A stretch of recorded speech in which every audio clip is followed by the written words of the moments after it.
இன்றைக்கி நம்ம Jennifer Lawrence நடித்த ரொமான்டிக் காமெடி திரைப்படம் தான் பார்க்க போகிறோம். கதையோட முக்கியமான கதாபாத்திரம் மேடி. இவ ஒரு நியூயார்க்கில் ஊபர் டிரைவராக வேலை பார்த்துட்டு இருக்கா.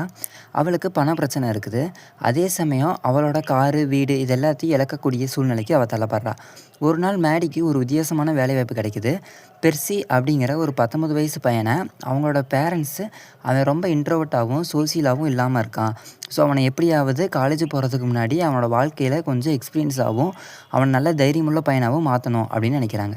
அதனால் அவங்க மேடிகிட்ட போய் பெர்சியோட நீ டேட்டிங் செஞ்சு அவனை கொஞ்சம் கான்ஃபிடென்ட்டாக மாற்று அப்படின்ற மாதிரி கேட்குறாங்க. அதுக்கு நாங்கள் உங்களுக்கு ஒரு விலைமதிப்புள்ள காரை ப்ரைஸாக தரோம் அப்படின்னு சொல்கிறாங்க.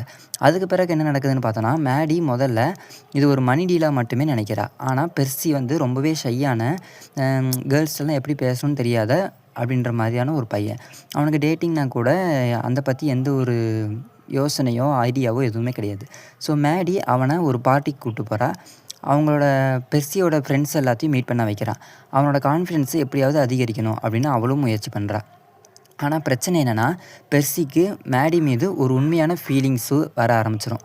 மேடிக்கும் பெர்சி மீது வெறும் பணத்துக்காக மட்டும் இல்லை, இது வந்து ஒரு உண்மையான அஃபெக்ஷனாக மாறுது அப்படின்ற மாதிரி காட்டியிருப்பாங்க. அதுக்கப்புறம் ஒரு முக்கியமான ட்விஸ்ட் வரும். என்னென்னா, பெர்சிக்கு மேடி தாங்கிட்ட தன்னோட பேரண்ட்ஸ் பணம் தரேன் அப்படின்ற சொன்னதுக்காக தான் தான்கிட்ட பழகிட்டு இருக்கா அப்படின்றது பெர்சிக்கு தெரிய வரும்.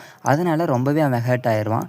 மேடியும் பெர்சியும் உண்மையாக விரும்ப ஆரம்பிச்சிருந்தாலும் அது ஒரு கட்டத்தில் இது டீல் அப்படிங்கிற அந்த இது பெர்சிக்கு தெரிஞ்சதுக்கப்புறம் இந்த ரிலேஷன்ஷிப்பில் ஒரு பிரேக் ஆக ஆரம்பிச்சிடும்.